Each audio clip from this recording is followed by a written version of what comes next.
Amados hermanos, en este día vamos a hablar sobre la elección incondicional.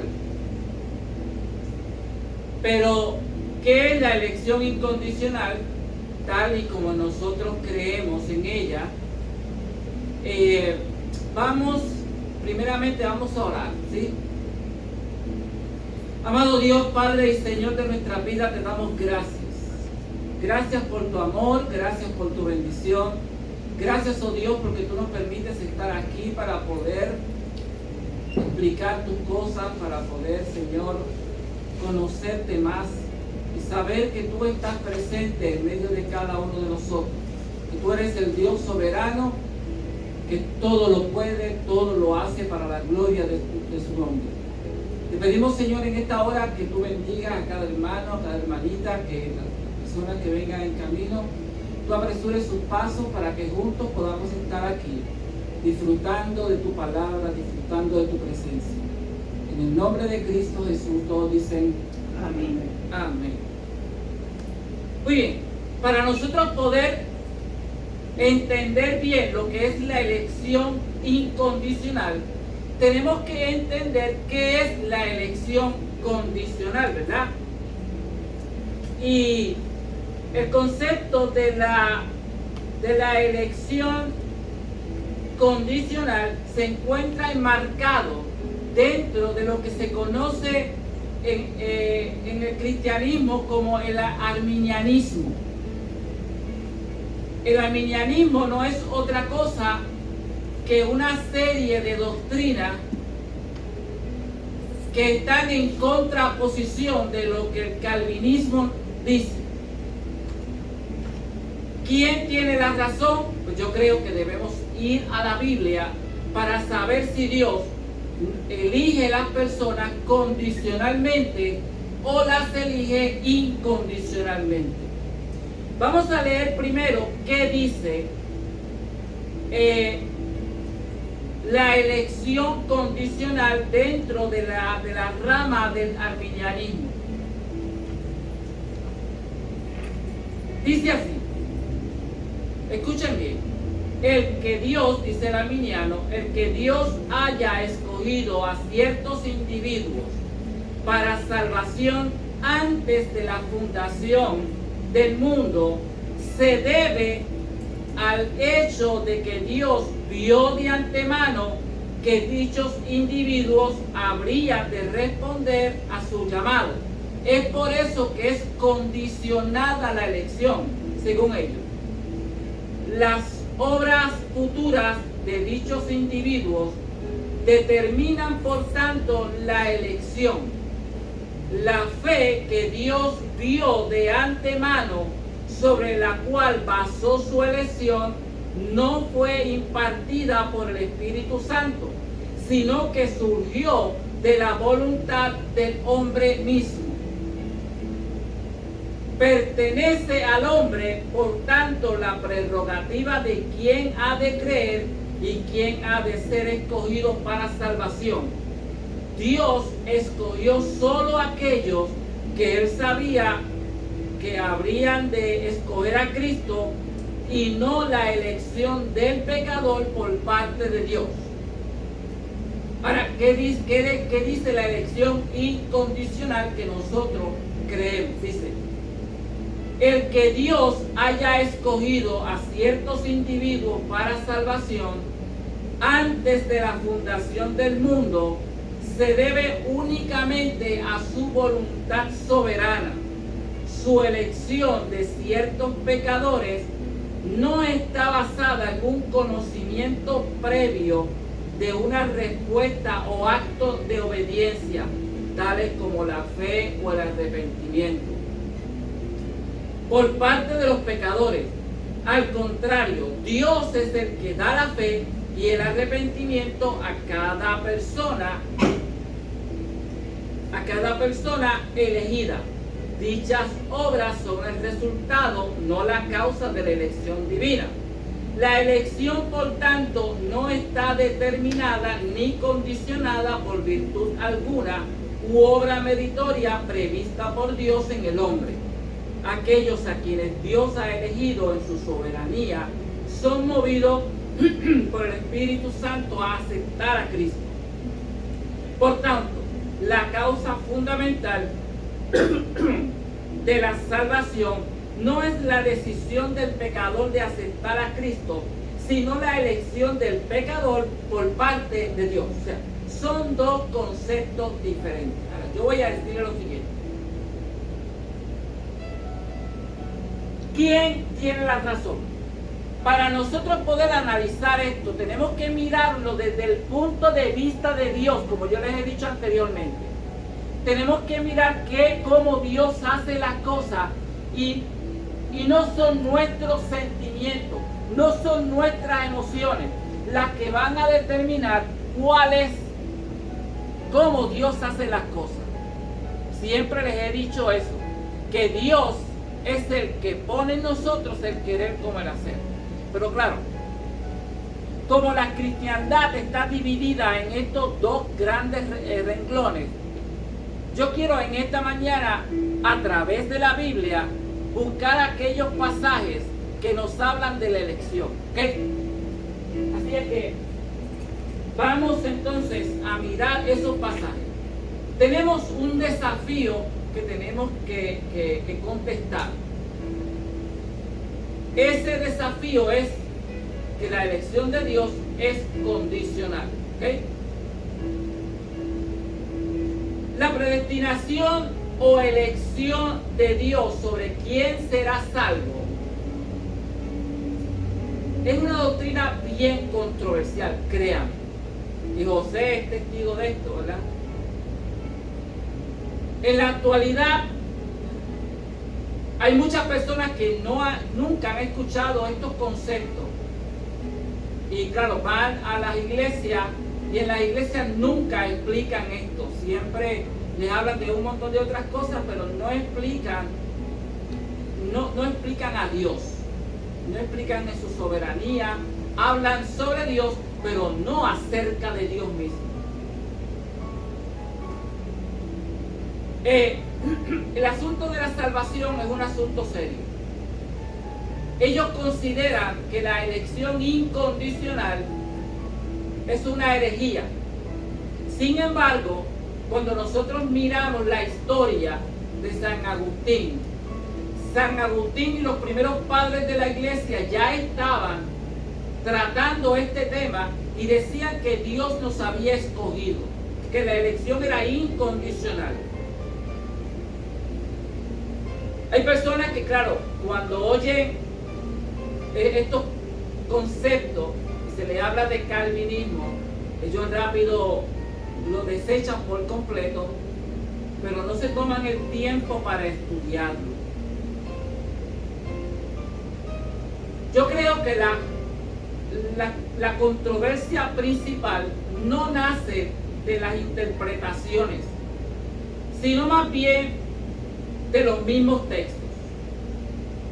Vamos a revisar algunos de los textos que contienen esta doctrina y luego entonces tratamos de explicarla un poco.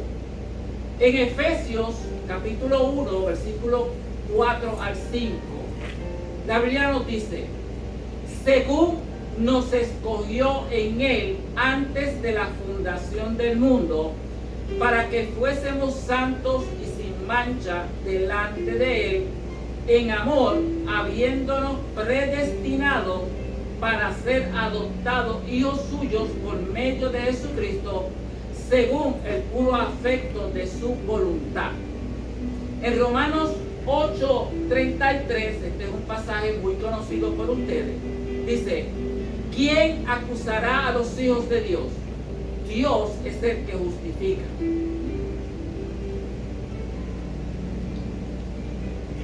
En Tito, capítulo 1, versículo 1, dice: Pablo, siervo de Dios y apóstol de Jesucristo, conforme a la fe de los escogidos de Dios y el conocimiento de la verdad, que es según la piedad.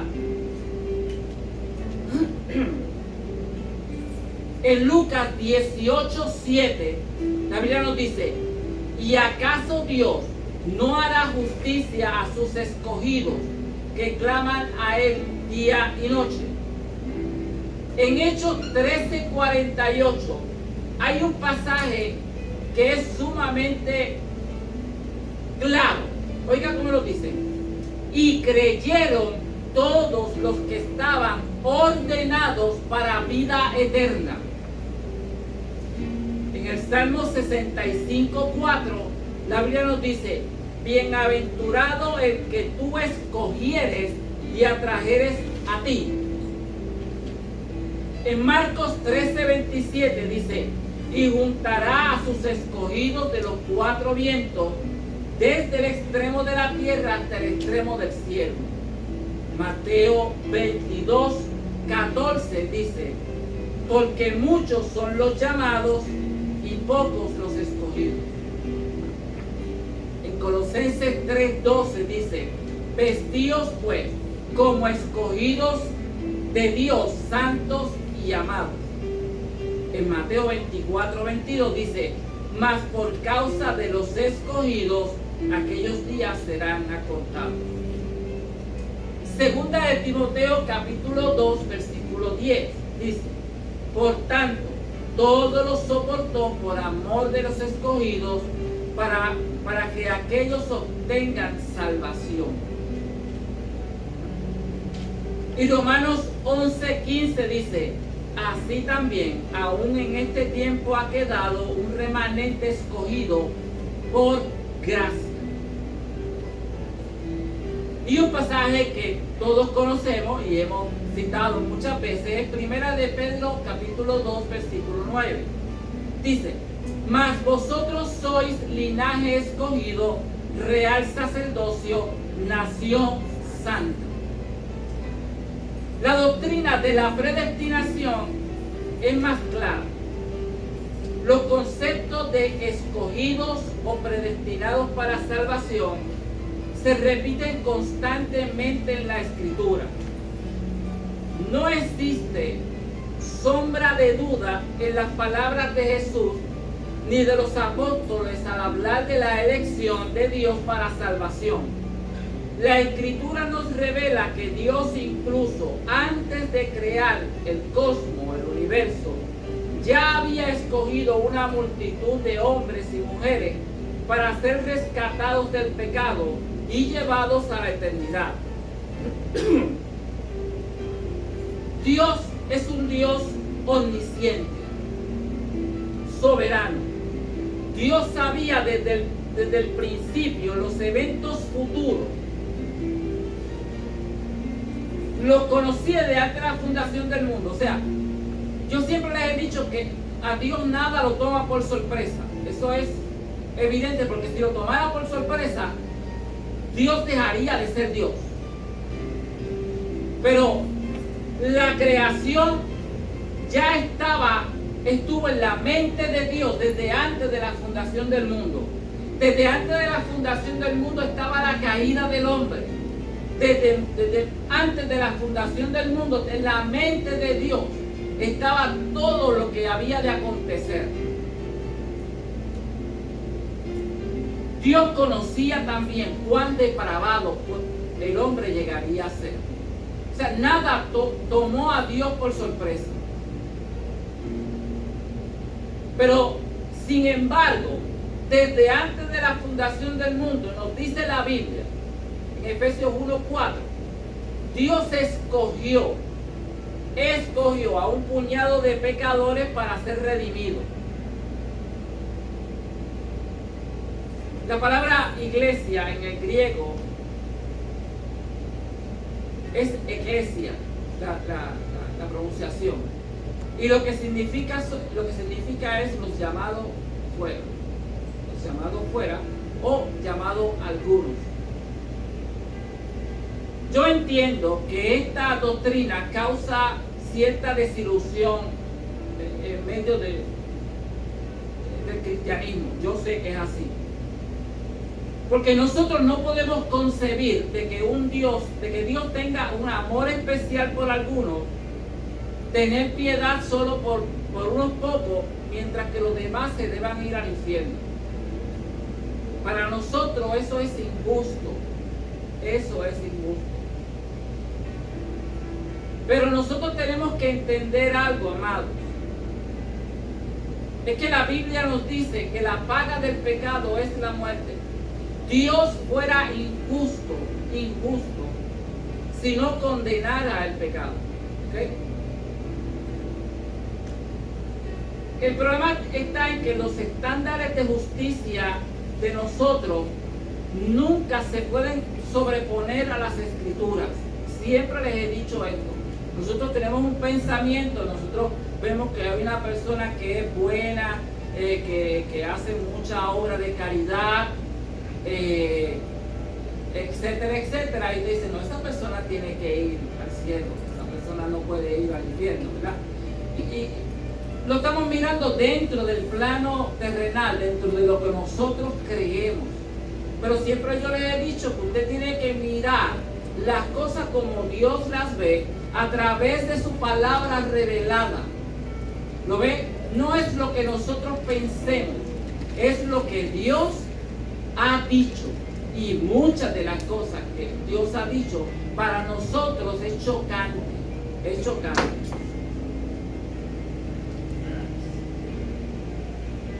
Pero está ahí en la Biblia. Está ahí en la Biblia. La interpretación de la palabra de Dios es la manera como nosotros podemos entender qué Dios nos quiere decir, porque esa es su revelación especial. ¿Okay? Pero cuando hablamos de la justicia de Dios, tenemos que entender que nosotros necesitamos, o sea, nosotros tenemos una retribución exactamente por lo que hicimos, ¿verdad? ¿Por qué? Porque la paga del pecado es la muerte. Ahora, pero ¿por qué Dios escogería a quién salvar y a quién no? ¿Por qué Dios no salva a todos los pecadores o sencillamente a ninguno? Porque todos merecían el pecado, todos estaban en el pecado, todos merecían la muerte. ¿Por qué Dios escoge a algunos y otros no?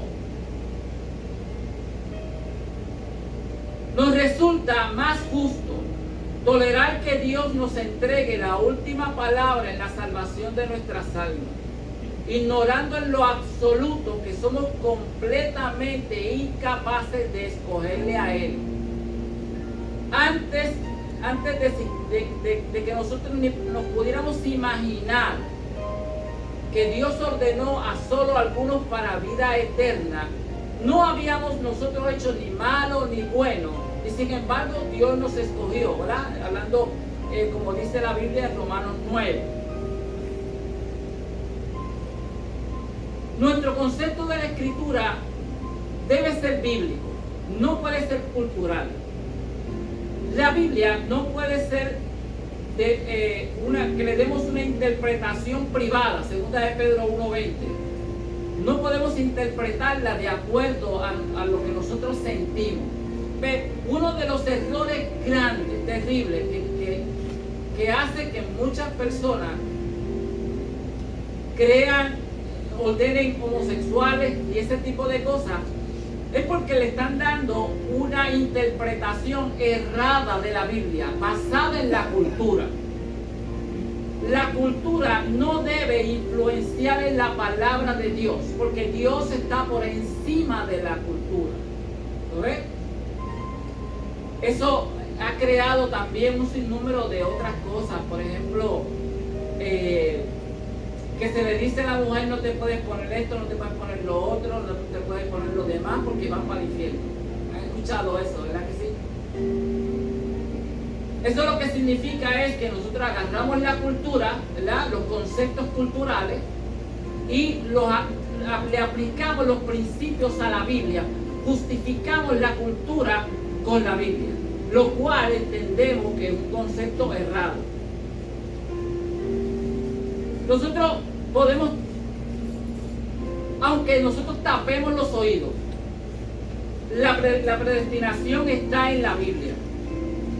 Dios siempre estará desafiando nuestras inalterables interpretaciones que defienden la elección del hombre por Dios. Jesús y los apóstoles le daban por hecho esta predestinación o esta elección. Yo creo que está fuera de toda la discusión de Dios de que Dios haya escogido desde antes de la fundación del mundo a los salvados.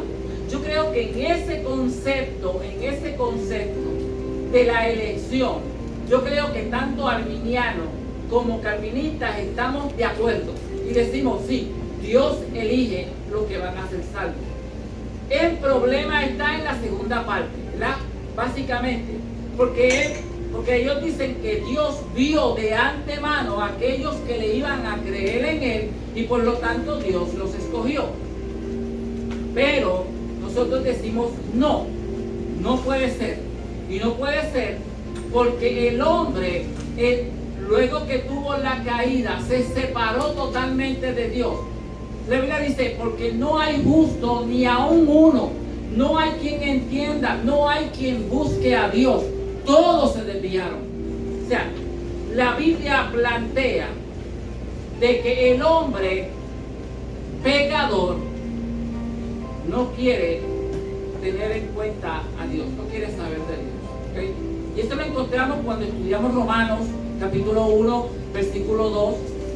Ahí está claro. Las enseñanzas actuales consideran que si existe algo así como la predestinación, es condicionada a la fe que previamente los escogidos tuvieron. Dios, ellos dicen que sabía de antemano quiénes iban a ser salvos, quién iba a ser no, y presuponen que el hombre tiene la capacidad de escoger a Dios, que el hombre puede decidir por Dios o no puede decidir. Sin embargo, cuando nosotros vemos todos estos textos bíblicos, nos damos cuenta que la salvación viene de Dios. La salvación es de Dios. Dios es el que produce en nosotros el querer como el hacer.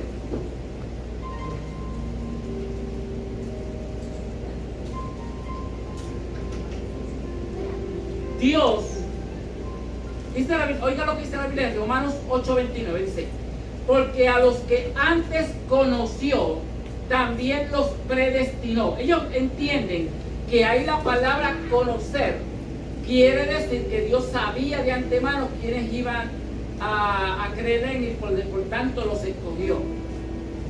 Pero vamos a ver este pasaje particularmente, vamos a verlo a la luz de la Biblia.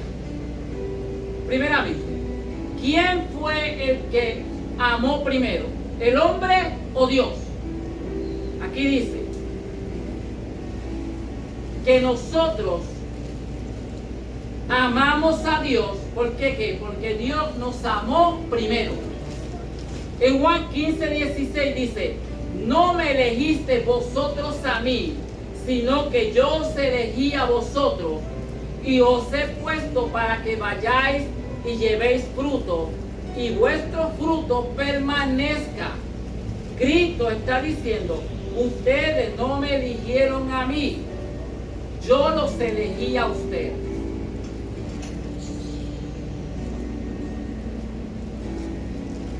Juan 4:10, para que lo anoten por ahí, en esto consiste el amor, no en que nosotros hayamos amado a Dios, sino que Él nos amó a nosotros primero.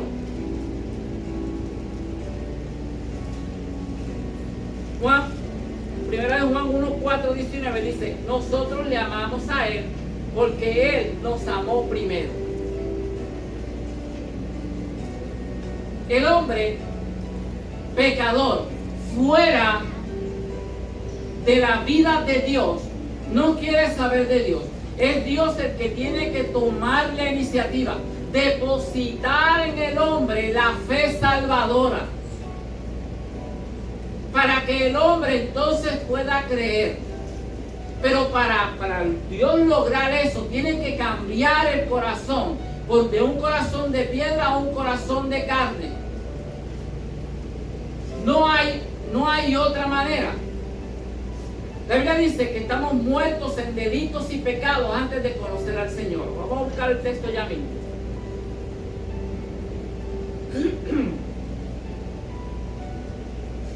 Muchas personas pueden negar la elección soberana de Dios.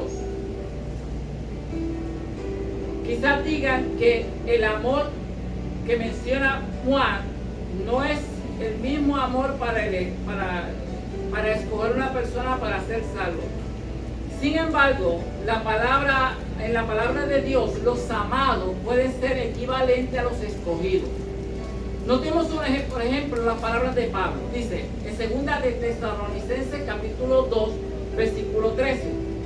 Pero nosotros debemos dar siempre gracias a Dios respecto a vosotros, hermanos amados por el Señor, de que Dios haya escogido desde el principio para salvación mediante la santificación por el Espíritu y la fe en la verdad. Mire, yo le voy a hacer una pregunta. Cuando nosotros miramos el apóstol Pablo, la Biblia nos dice que el apóstol Pablo iba hacia Damasco. Lo que tenía en la mente era que matar a los cristianos. Él no tenía fe en Jesucristo. No la tenía. Él iba camino a Damasco, por lo que tenía en mente era matar a los cristianos. ¿Qué pasó? ¿Quién fue el que depositó la fe en el corazón de Pablo? Dios mismo. Cuando se le revela, el hombre cae al piso y reconoce entonces a Jesús como Señor. Pero no es porque él depositó la fe. Él no tenía fe. La fe vino después. ¿Ven?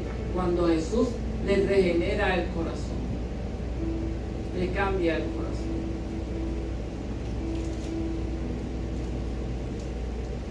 En el capítulo 8 de Romanos, en el versículo 28 en adelante, nos encontramos con una tremenda exposición del apóstol Pablo sobre la elección soberana. Hablando de los escogidos y siendo partícipe de ello, el apóstol Pablo concluye en Romanos 8:37, dice: antes en todas estas cosas somos más que vencedores por medio del que nos amó. ¿Ves? Los amados de Dios son sus escogidos. La Escritura dice que Dios conoce a sus amados. Conoce el Señor a los suyos, en 2 Timoteo 2:19. Y también Jesús dice: yo soy el buen pastor y conozco mis ovejas y las mías me conocen. El hombre, desde su condición, está muerto en delitos y pecados. No puede responder salvadoramente al Evangelio. La pobre idea que Dios condicionó su elección a la respuesta de los futuros creyentes no solo es descartada por su inconsecuencia con la verdad de que Él nos amó primero, sino también por su negación a la muerte espiritual que el pecado ha creado en el hombre, asumiendo que tenemos la capacidad común de responder eficazmente al Evangelio. Miren, el arminiano dice: el hombre, si él fue separado de Dios, ¿verdad? Pero todavía guarda un poquito de esa visión espiritual. Él no está muerto totalmente, él está quizás moribundo. Pero la Biblia nos dice que el hombre está muerto en delitos y pecados. El pecado lo arropó. Por eso es que cuando nosotros miramos Romanos capítulo 1, dice: la ira de Dios se ha encendido contra toda impiedad e injusticia de los hombres. Porque el hombre, cautivado por el pecado, se alejó totalmente de Dios. Al alejarse totalmente de Dios, es Dios el que tiene que venir al hombre a rescatarlo. Las interpretaciones alternativas a los pasajes de la predestinación proponen que Dios condicionó su elección soberana a la reacción del pecador. Que Dios preveía que serían los electores por Dios y los premiaba, predestinándolo desde la fundación del mundo. Sin embargo, este planteamiento es contradictorio. No solo se aleja de lo que la Biblia nos dice. En Romanos 9 al 13, oiga cómo dice: porque la palabra de la promesa es esta: por este tiempo vendré y Sara tendrá un hijo. Y no solo esto, sino también Rebeca coincidió de uno de Isaac vuestro padre, pues no habían nacido ni habían hecho aún ni bien ni mal, para que el propósito de Dios conforme a la elección permaneciese, no por las obras, sino por el que llama. Se le dijo, el mayor servirá al menor, como está escrito: a Jacob amé, mas a Esaú aborrecí. Al comentar la elección de Dios por Israel, el apóstol Pablo no tiene en duda en decir que el propósito de Dios era escoger a Jacob y no a Esaú. Ni siquiera habían hecho nada, ni habían hecho bien ni mal, sin embargo Dios los escogió. El apóstol nos menciona que la elección de Dios no está condicionada a la fe o a las obras de los hijos de Isaac, sino que antes que nacieran, él predispuso que uno continuaría la descendencia y el otro no sería recipiente de la bendición. Y esto no por obras, sino solo por la gracia. Dios, asimismo Dios, escogió a Israel de todos los pueblos. No porque Israel haya sido un pueblo que buscara de Dios. La Biblia dice que era duro de servir. Yo creo que era el peor pueblo que Dios pudo haber escogido. Pero sin embargo, en el decreto soberano y en el decreto del Supremo Dios, dice la Biblia: no por ser vosotros más que todos los pueblos os ha querido Jehová y os ha escogido, pues vosotros erais el más significante de todos los pueblos, sino por cuanto Jehová os amó. Dice Deuteronomio 7 al 8. Según las palabras del apóstol, Dios ha observado en el tiempo que su propósito se cumpla, no por las obras de los llamados,